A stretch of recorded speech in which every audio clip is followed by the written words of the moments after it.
Me too. Me too. Me too. Me too. Me too. Me too. If all the women who have been sexually harassed or assaulted wrote "Me too" as a status, we might give people a sense of the magnitude of the problem. Were you on Facebook yesterday or this morning and noticed this was the status posted by a large chunk of women on your friends list? I woke up this morning to see that so many women posted this as their status the day before. Now, I didn't check social media yesterday and I had missed it, but I explained that and posted it to my Facebook as well. I think it's important to bring any awareness to the fact that it's happened to you too. So I copied and pasted it, and if you have been sexually harassed or assaulted, I really hope that you did too. My only problem with it is that it does clearly say women rather than person or people, because I do know that it's happened to men too. Maybe not as much, but it does happen. I think also that most of the stories I have heard of it happening to a man, the majority of the time it's another man doing it, but it still happens. I'm probably not as educated as I should be to talk about this subject, but that is, once again, just my opinion. This awareness is being fueled by the Harvey Weinstein scandal, and within Hollywood, a lot of women and men have also come forward about messed up things that have happened to them. I think that maybe it could happen more often in Hollywood to men, but my mind has been filled with thoughts of bullying and inappropriate things that happens to everyone, boys and girls, men and women, etc., etc. How did it make you feel to see the amount of people that this has affected? Did it make you mad, sad? I mean, like it should have. My first memory of sexual harassment, or assault, I guess it would have been called, was when I was 14 years old. Now, I have blocked out the majority of my life before the age of 14, but this is the first memory I do have of it, and I have many more after it, being in the industry that I've worked in, many more minor things, but this was probably the first really bad thing that happened. I was at a party at my friend's house. There were a few of us in a bedroom upstairs, and I really can't remember what happened, but everyone ran downstairs to see something. It was probably someone doing something stupid, I mean, as middle school age teens do. And this guy, his name was Matt, he grabbed my hand and said, "Hold on, I want to show you something." I didn't think anything of it in that moment, but before I knew it, he had me on my friend's bed and was trying to pull my jeans off of my body. I was lucky. One of the guys ran back upstairs. He had forgotten his lighter or something, and he burst in the door and was like, "Oh shit, sorry." And Matt jumped off of me. I jumped up, pulled my pants back up, and ran out of the bedroom. I went home right away. No one ever talked about this incident. I didn't talk about it. They didn't talk about it. And I didn't go to another party with that group of people for a very, very long time. I was a virgin when this happened, and I stayed a virgin for a few years after that, barely touching or allowing anyone to touch me. I can definitely say that it ruined a few things for me and inside of me, and it also stopped me from exploring sexually at that age, as most of my friends were doing, if not all of my friends. I am happy that I waited, but it makes me sad to think about the reason that I waited. If you're wondering what happened to Matt, the guy who tried to rape me, he's dead. I knew that he had died, but I never really cared to look into how. Thinking about all of this today, I did a little investigating, and I also reached out to an old friend of mine because I knew that he would know. He told me what happened. I looked up the news stories, and it's true. He got burned to death in his car. It is believed it was targeted and a gang-related incident. It's a pretty messed up way to die, but I couldn't help but think that it also said a lot for the person that he was, as messed up as that also feels to say. But something else that is messed up is the fact that I dismissed his actions for so many years, and so did others. He successfully raped other girls after this happened. And we're also recording audio as well, but later.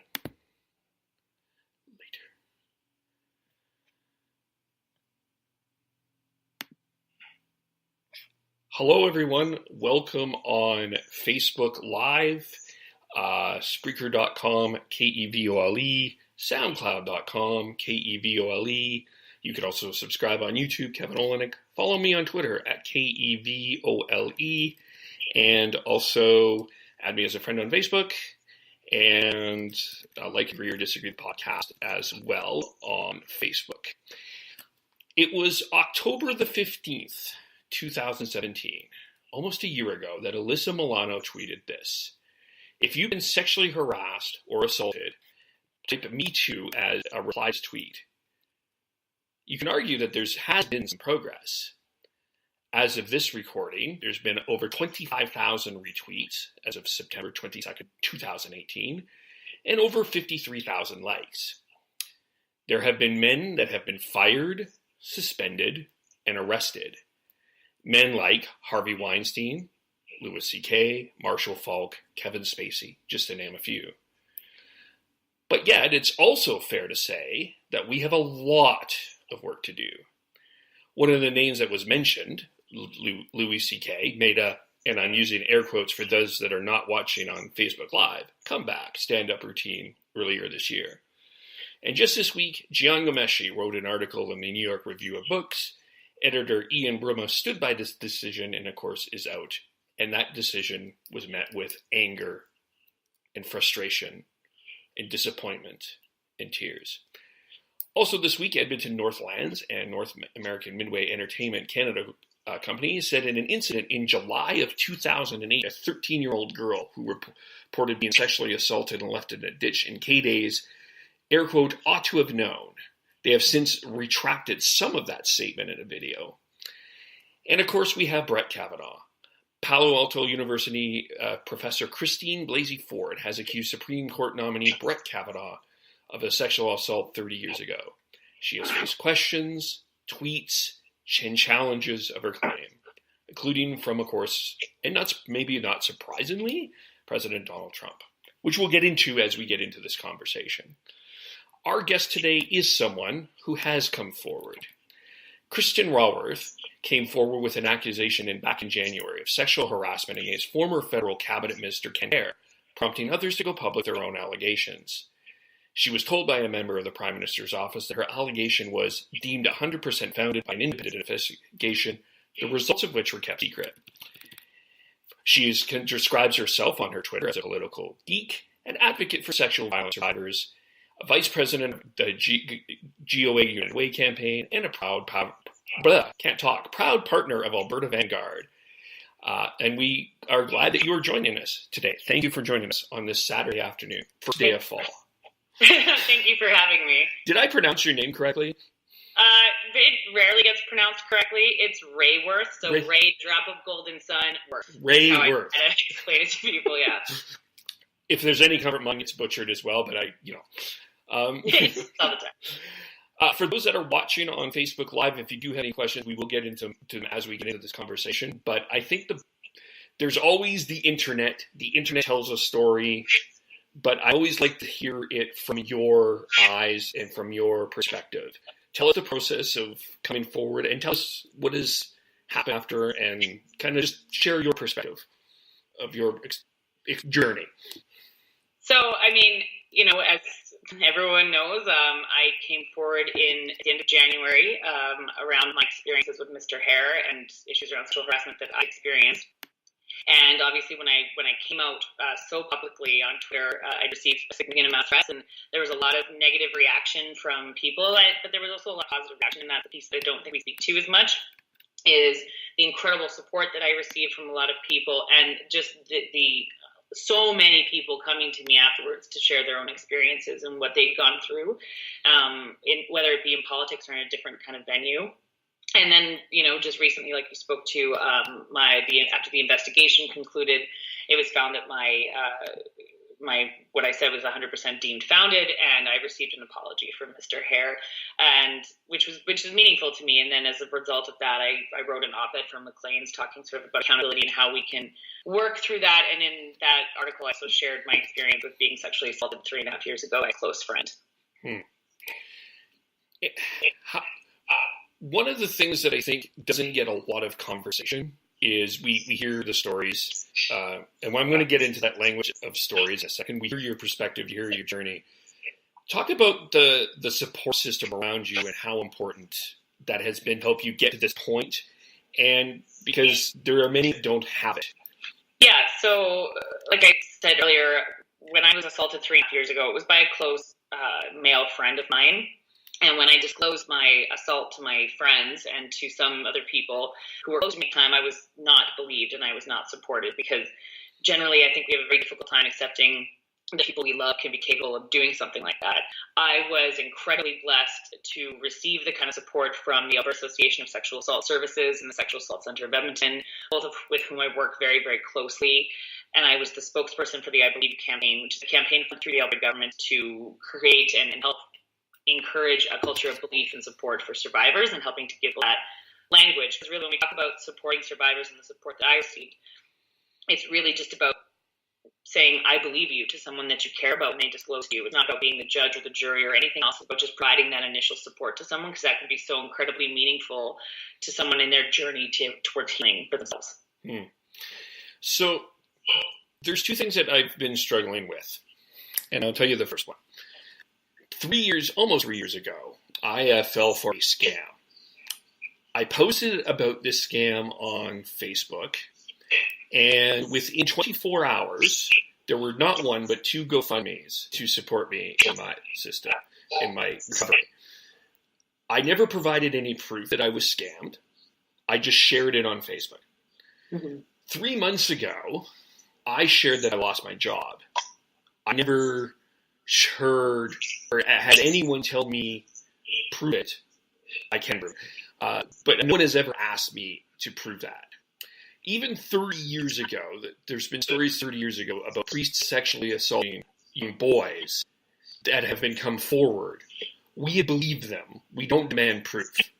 But yet, in your situation and in many other situations, you come forward about what has happened, and there are demands for dates, times, proof, exact science. Why? Well, first I'm going to back up a little bit to address the comment around pre-sexual abuse. A significant amount of people who went through that experience were put in that same position of not being believed and not being supported. The reason why there was such systemic abuse of children within that institution, because people were not believed. So it's really across the board. Anyone, male, female, anyone of any gender identity who experiences this will oftentimes face disbelief. And that's because 80% of all sexual violence is committed by someone in acquaintance assault. So it's someone that you know, it's someone, and oftentimes that you love or respect, or in your family or who's close to you. So when you're disclosing, you're frequently disclosing to people who equally love that person. And that's where we really struggle as a society when we talk about this, whether it's someone we respect and like politically, Brett Kavanaugh, Donald Trump, Keith Ellison, or whether or not it's someone that we personally like in our lives or a friend. We really struggle to believe that people that we like and respect are capable of sexual violence. And that's where that fundamental culture of disbelief comes from so frequently. The second part of this is the part, and I get this from a person that is a professional broadcaster. There's words like narrative, story, angle. And I've struggled with using those words in this type of situation because I feel in some ways there's dehumanization to it. You can correct me if I'm wrong. But how do we change the language a little bit to, not necessarily that we need to be politically correct, but be more supportive of the people going through what you have gone through? I think part of that is really just reporters in the media in general, when they're talking to a survivor who's come forward, is clarifying with them the language that they want to use. And I've been really fortunate in pretty much every single one of my experiences with the media. They've clarified with me if I wanted, for example, there's a distinction for me between the term victim or the term survivor. I never use the term victim to refer to myself. And media has been very good about that and in changing their dialogue around people. Same thing with story. So it's about talking to that person and humanizing that person by empowering them and how they want your story told. Okay, that's fair. It's something that has been on my mind as because it's very natural to me to use certain words, and I'm like, that doesn't work here, Yeah. One of the other struggles that has happened is there have been times, and from what I'm seeing from you, you are not here. You're challenging this, and I really appreciate that. Is from the political perspective, if someone is on our political side, and we're really seeing that this is Brett Kavanaugh is a perfect example of what I'm about to talk about. We will defend the person that is on our political perspective if an allegation or something has come forward. But if it is someone not from our political perspective, it's a different response. Absolutely. How do we break this bipartisanship and just take whatever has been gone forward seriously? Again, it goes back a little bit to what I was talking about around not wanting to believe that it's someone that you like, and that sexual violence isn't a partisan issue. And it is very disheartening to me when I see that happen with Brett Kavanaugh. It happened to me. A lot of people who were the hardest on me on Twitter, on social media, still are around what happened with Mr. Hare, are self-described liberals, and people who would absolutely 100% support someone coming forward against a conservative. And I see some of them doing that now. So really, that's part we need to check ourselves and realize that all survivors deserve support, and it's wrong if a liberal does it. It's wrong if a conservative does it. It's not partisan. You've also have been going and having conversations. You've been sharing this on Twitter. You've been having conversations with the political parties across the province and even federally to make some changes. Why don't you tell us a little bit about the work that you're doing and what you're hoping to see come out of this? So one of the biggest things that I'm really trying to push for now, especially because the Fed Parliament is back in the House and they're sitting, is to really push our government to pass what's called Bill C-337, which is the private member's bill introduced by Rona Ambrose 2 years ago, which is around mandating sexual violence training for judges. It's been stalled for 2 years. It hasn't moved. So that's really right now one of the biggest things for me, as well as having conversations with people in the province around sexual harassment and sexual violence, and trying to ensure that as we move into 2019, that sexual violence is a platform issue in our provincial election, and then it's a platform issue in our federal election. But another big part of that is you can talk to politicians, and you can, and a lot of them, I've been really fortunate across all parties to get a lot of support and a lot of people who care about this issue. But until the general public, we make this an issue that matters to us and we demand that it become a platform issue, then it won't.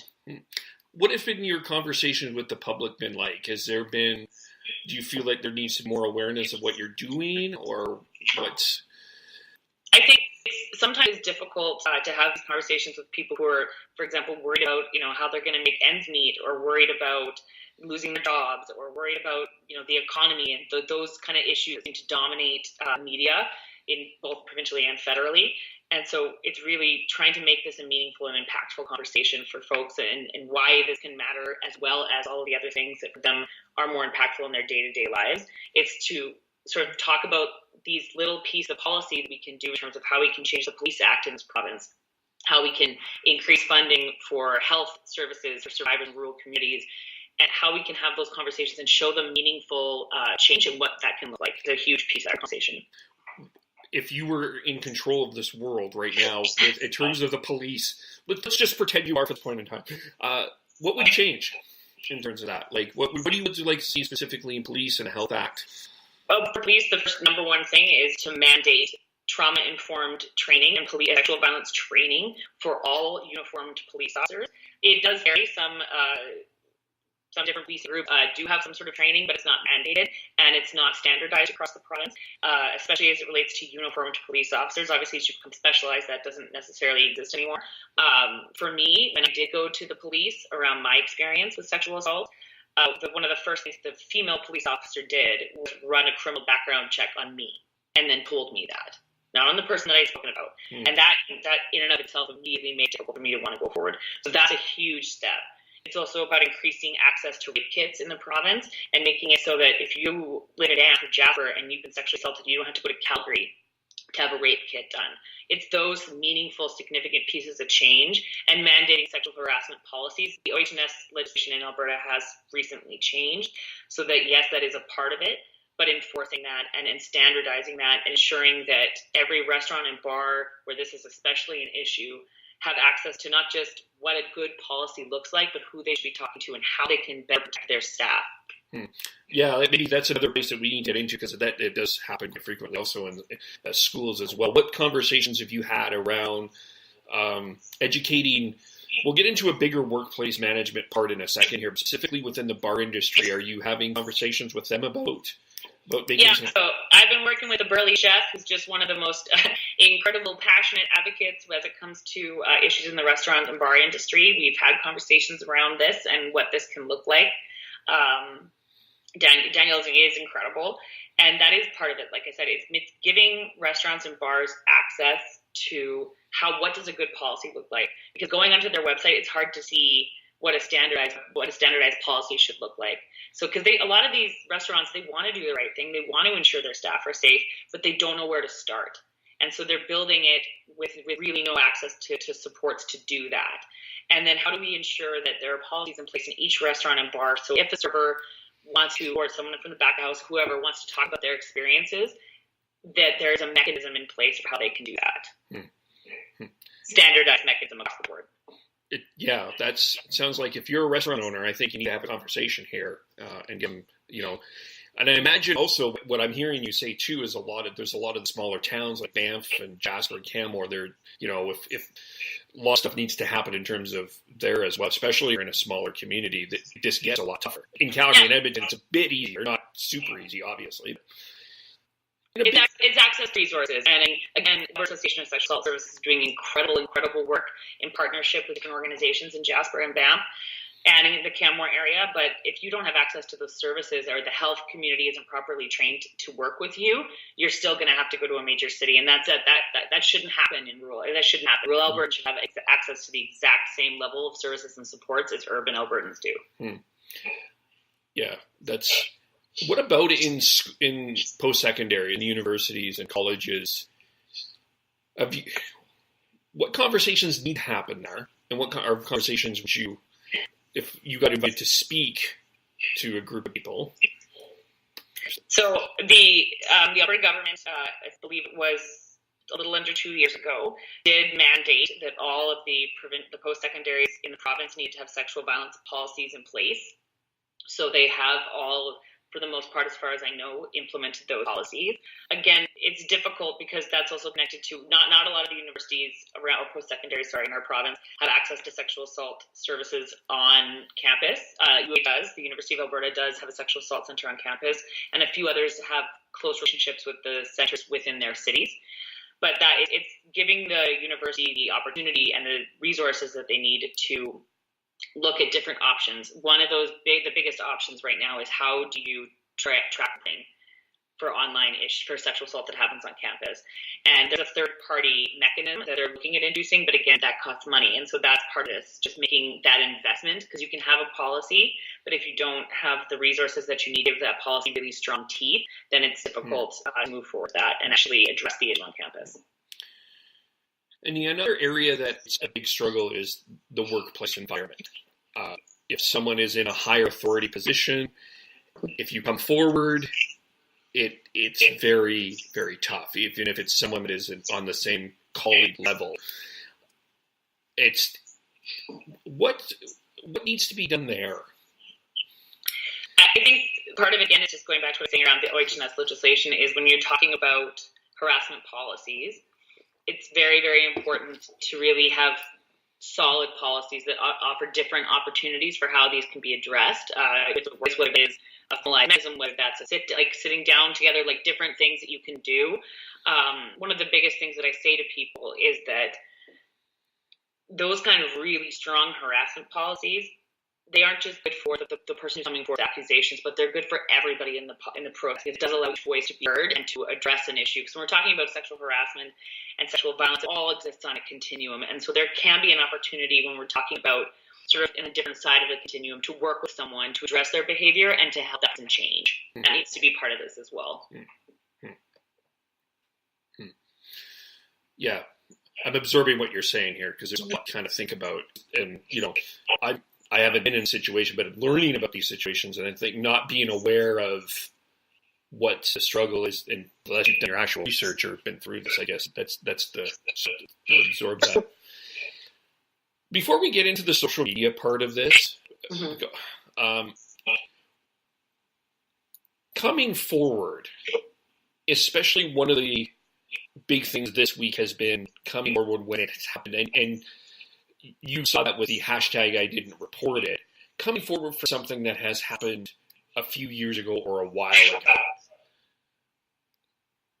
That's met with such a hesitation, but kind of talk to us, and I'm sure that the people in the audience, there's some people in the audience that are going to be perfectly aware of why. But there may be one or two people, and you may have saw a thread on my Facebook that talked about that a little bit. Can you re-educate us about why it takes time for some people to come forward? I mean, it's to generalize, because everyone's up different. Everyone's experience is different. For a lot of people, especially when I think a lot of people are forgetting she was 15 years old. She was a child, and you are dealing with the trauma of the experience. You are dealing with the fear of the experience. And a lot of times, directly after an experience of sexual assault, you can't even process what's happened, especially when we're talking about what is one of the most common responses during sexual assault, which is to just freeze, to just completely freeze. And so you blame yourself. You think you did something wrong. It's a difficult process internally, and let alone with the fear of what disclosing could do to you, whether or not it impacts your relationships, whether or not other people will blame you. And 30 years ago, we didn't exactly exist in a world where these were conversations openly had. And that's another thing people keep forgetting. And she doesn't owe anyone an explanation as to why she didn't come forward. That's her personal choice, just like it has been her choice now to come forward. And that's a real problem, I think, within these conversations, is that almost all of the responsibility to have this dialogue on sexual violence is downloaded onto victims, and survivors have to go forward and share their story again and again and again and again and again, just to get some dialogue on these issues moving. And that's where we need other people and allies within this movement to use their voices on issues that matter and are going to make a change for people. Yeah, for sure. For men, about a year ago, I did a Me Too podcast with 3 women, and then did a Me Too podcast with a couple of men, T and Curtis, and I did a podcast. And then Callie and Jen and Alexis and I did a podcast from a female perspective. And I remember asking some questions about this. It sounds terrible. What are you hoping to hear in a generalization? I know this is a generalization, but what are you hoping to hear from men? What are you hoping men are learning from this? And how can men be better advocates? I understand that these kind of fluffy, in some senses, generalization questions, but I do think that some need to hear, and I sincerely want to learn and help.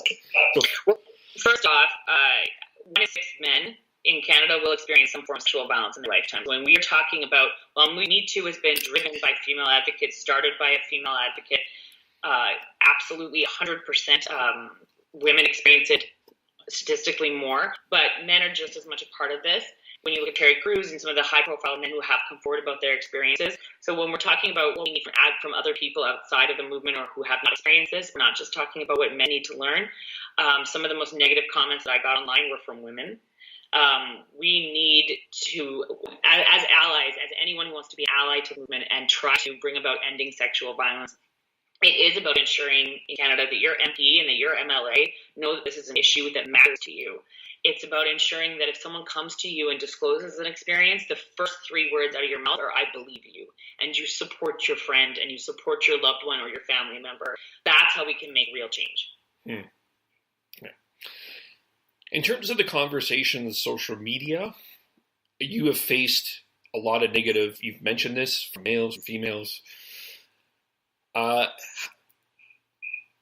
It's really hard to, especially on Twitter, to have an actual nuanced conversation of more than 250 characters anyway. Yeah.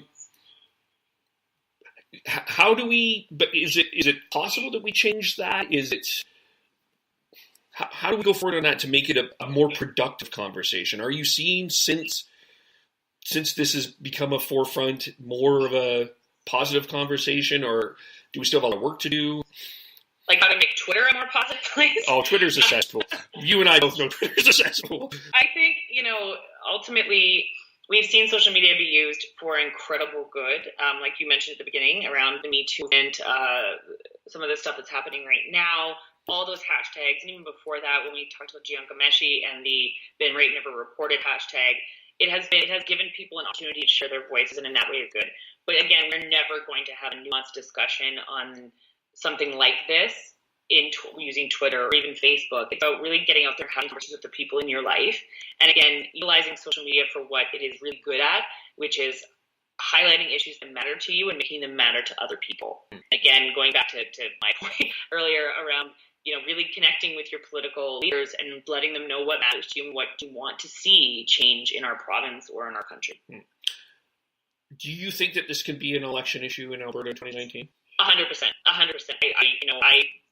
I've talked to a lot of people connected to and around this politics in the province. I know it does matter to people, but what we need is more and more Albertans saying, this matters to me. My vote is connected to this issue, and I want to know where all of the political leaders stand on this. I want to know what the NP plan on doing if they get another mandate. I want to know what the UCP are going to do, what the Alberta Party wants to do, and not just point to what they have done, but what they're going to do in the future. Can you tell us a little bit about what your conversations with them have been? It's really primarily been around those things. Like, I've been highlighting the issues that matter to me and that we're trying to get changed, and they've been an ongoing kind of conversation around what change can be made, specific to things like the Police Act and Health Act. It's really just those conversations, especially beyond, trying to let people know that this it's not an easy conversation for people to have. It's not always going to be easy to talk about. So it's those baby steps, really giving people solid things they can get behind to have those conversations. But I have been extremely fortunate in the incredible level of support that I've received across the board, like I said before, in terms of trying to move some of this forward. So encourage you out there, if you're in Alberta listening or watching this, contact your MLAs and ask them what their position is on it and get involved in it. And if you're outside, or even if you're in Alberta, contact your MP and ask them what's happening with Bill 337, C337, and ask that it get passed. And ask that the Canadian Senate pass that bill so that we will finally have mandated training for judges in this country, so that things like happened in Calgary a couple of years ago with Judge Robin Camp doesn't happen again, and we don't have judges telling women just to shut their knees when they're being raped. Have you had any conversations on a civic level? Yeah, no, for sure. Have you? Not as much. A lot of these sort of broader issues really don't filter down to the city level. They are doing incredible work in the city of Edmonton around some of this gender equality stuff that they've been really trying to do, gender-based violence, and addressing that. There's a lot of champions around that work, but not specific down to that level yet, no. But I will. Okay. Is there anything else that you want to talk about? Where do we go from here? Basically, it sounds like we've got a lot of work to do. But I think I would encourage everyone, in addition to calling your MLA and calling your MP, to go to the Alberta Association of Sexual Assault Services website and to look at the materials around the I Believe You campaign, which is going now into its 4th year. The incredible work that they've done, and look at how you can educate yourself on this issue and educate yourself on what matters around this issue, and how to better support survivors, and how to better support people coming forward, and challenge your own behavior, and challenge the behavior of your friends. And, if you see a friend of yours acting inappropriately with someone, or catcalling someone, or just not being call them out. Be there, call your friends, and support friends. And I think just really take ownership of your own behavior and how you approach this issue and how you think about this issue. And that doesn't have to be a violent thing. That just can be a conversation of, look, don't do that. Yeah, don't do that. That's not appropriate. Yeah. And do it privately or whatever, but it doesn't have to end to a fist fight or anything. No, it's a verbal thing. Making sure that you are, that if your buddies are acting inappropriately with the girl at the bar, call them out, because there's a power in our own ability to police each other and our own behaviors. And I know that, in a very extremely different context, and my friends call me out for things, like I will listen to them and I will shift my behavior. And so I think that's really has to be part of this conversation. For sure. Is there anything else we need to talk about? We don't have any questions. I think I've heard a lot of stuff. I'm assuming by no questions everyone is happy with what I've asked. I think we covered a lot of it. I think that's pretty much it for now. Right. I hope that we can have a conversation again in the future. But for how do we follow you on Twitter? What is my Twitter handle? Kristin Raworth. Kristin Raworth. Cool. And if you have any questions for her, check with her. She posts a lot of different stuff. She is on a number of different things. And what I appreciate is you're fair. I don't necessarily mean your political leanings, but you will challenge both sides, and you're not going to necessarily skirt one or the other, which I appreciate and I think is a strength. And a rare gem in politics these days, by the way. Thank you very much. Thank you. Of course, you're watching this on Facebook Live. You're going to be listening to us at Spreaker.com, KVOLE. Subscribe on YouTube, iTunes, Agree or Disagree the podcast, Facebook, Twitter, etc. Thanks for joining, and we will talk to you all soon. Bye now.